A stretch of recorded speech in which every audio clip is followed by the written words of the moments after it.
Hello YouTubers, this is Cessna Ace back again with another video. Yesterday I did a video where I showed a package that I had just received containing an independently produced horror film. It was sent to me by the film's director, Chad Ritchie. I paid for it. I had run across a trailer for this film on YouTube. There's been a lot of buzz on the internet about this film. But after watching the trailer, my immediate reaction was, what the? I got to play it a couple of times. And then I watched a video done by director Chad Ritchie and co-writer and co-producer Justin Carlino. And they talked about the film and gave out the ordering options, or 6 or 7 packaging variations. I got the most expensive one. This isn't all there is. This is just what was available first, and he sent it right out to me as soon as he could. After watching that trailer and thinking to myself, what in the world? I'm playing it several times. I got to thinking, you know, it is really hard to make a film. Even a bad film takes a lot of work. To make a good film takes an extraordinary amount of work and talent. And as a regular reader of The Independent Filmmaker, I know how hard it is for independent filmmakers to get financing and to get their films actually made. Even if by some miracle they do come across financing, there are so many hurdles to overcome, especially shooting in a city like New York, that it's just the fact that any independent films get made at all is astounding. I watched this film a couple of hours ago. It's a short film. It runs about an hour, and as they mention here on the back, it has 2 running commentaries, one with director Chad Ritchie and co-writer and co-producer Justin Carlino, and then another running commentary with the main female lead actress, Brooke Ivanus. I hope I pronounced that right. And while they say here over 30 minutes of behind-the-scenes footage in the original trailer, but in actuality it's over 36 minutes of behind-the-scenes footage. Now, my impression of this film.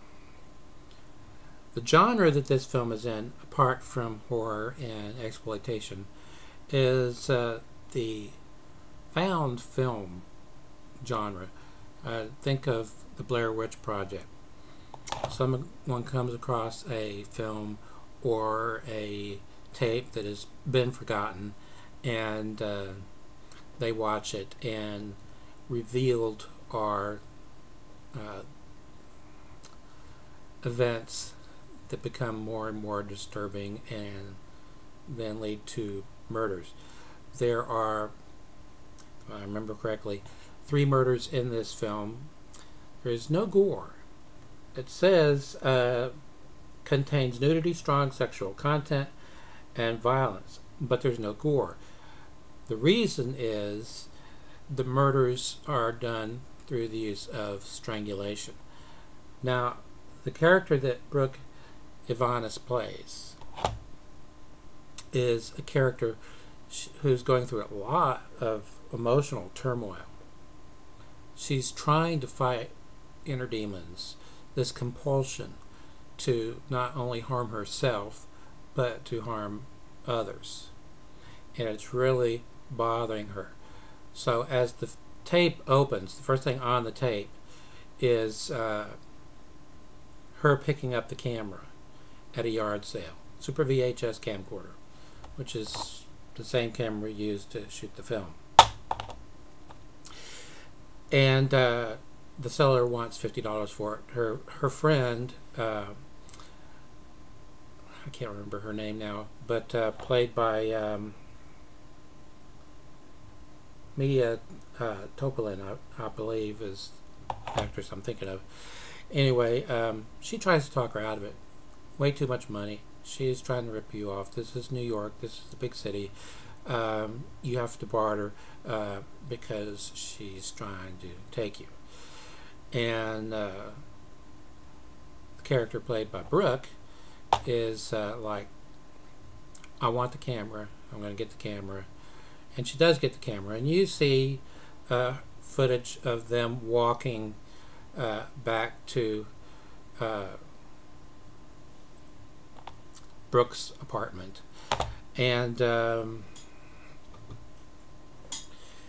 there is a long take. This movie is comprised of several long takes, kind of like Alfred Hitchcock's Rope, although not as much going on as far as moving scenery and everything behind the scenes to get that to work. It says that it was written and produced by Justin Carlino and Chad Edison Ritchie, but in the commentary track that they did, they mentioned that they basically just wrote an outline and allowed the actors to do as much ad-libbing as they wanted to. So a lot of, well, some of the more disturbing elements were actually ad-libs done by the actors involved. And I was kind of surprised. In the film, there is a character who, she's a dominatrix. And if I heard right, the commentary track, the actress who played the dominatrix is a dominatrix in real life, or has done that. So that adds an interesting element to it. But anyway, everything's shot in these really long takes. I think the longest one runs about 8 minutes, but they mentioned the first take, it lasted over 20 minutes. But they had to redo it. They tried to do just 2 takes of every scene on 2 different tapes. They were shooting in continuity order. So basically edited in the camera. So whenever another character gets the camera, it picks up right where the previous person had left off. Well, Brooke's character gets the camera and she sets it down, and you see this long scene between her and the character I mentioned earlier, played by Mia. And then Mia leaves, and the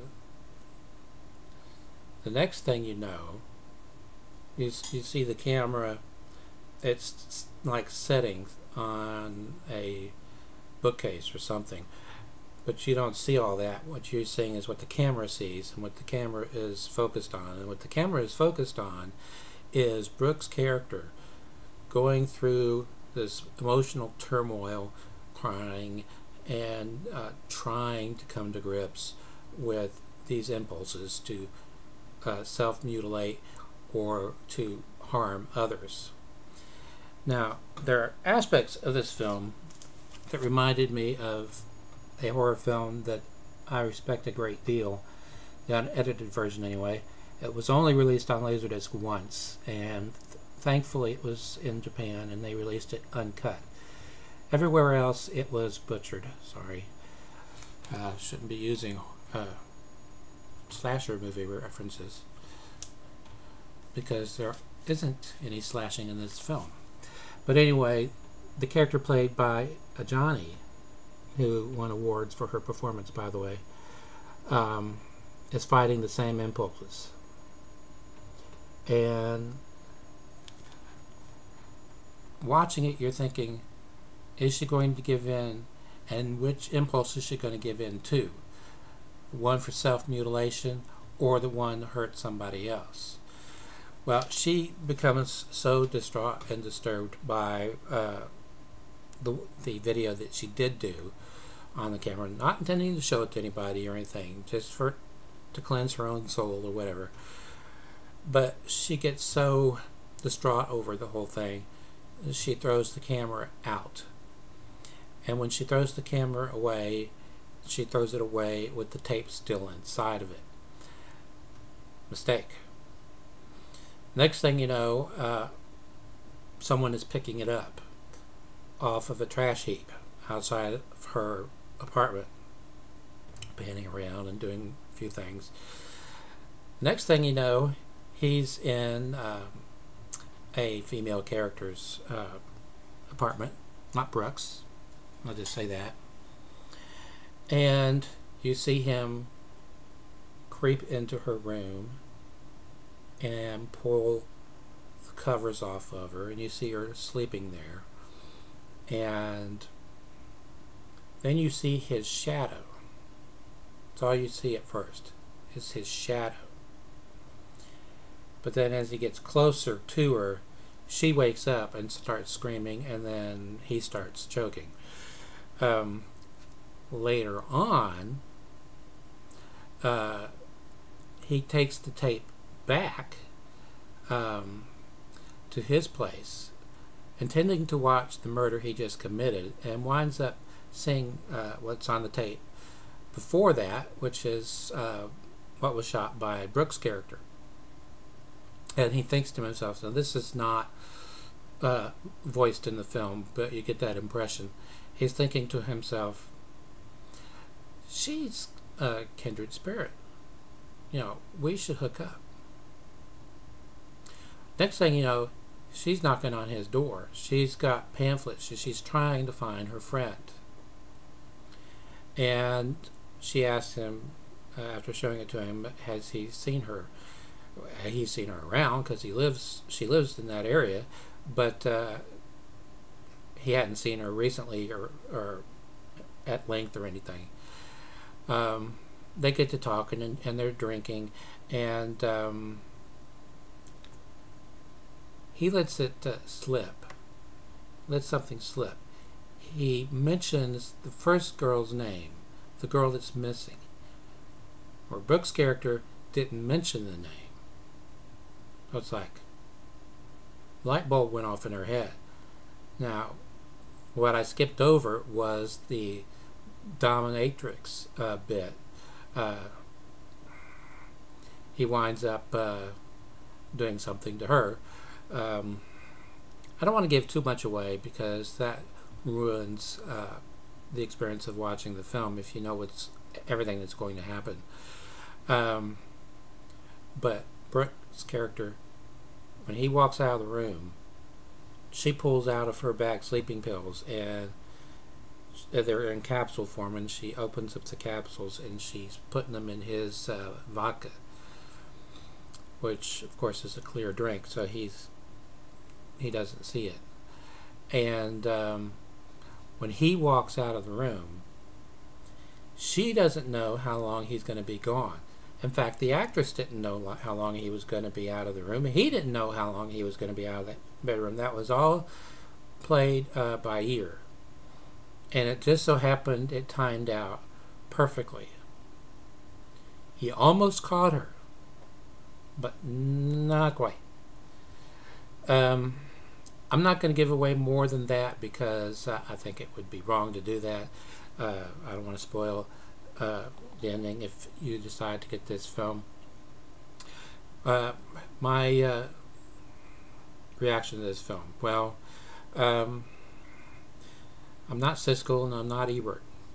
Siskel's no longer with us, and Ebert is no longer the same person he was. But I'm not going to give it a thumbs up or a thumbs down. What I'm going to say basically is that I found it disturbing to watch, but it's more of an organic feeling than I had watching this, because Possession is a very slickly made film, extremely well done, but very stylized. This film is not.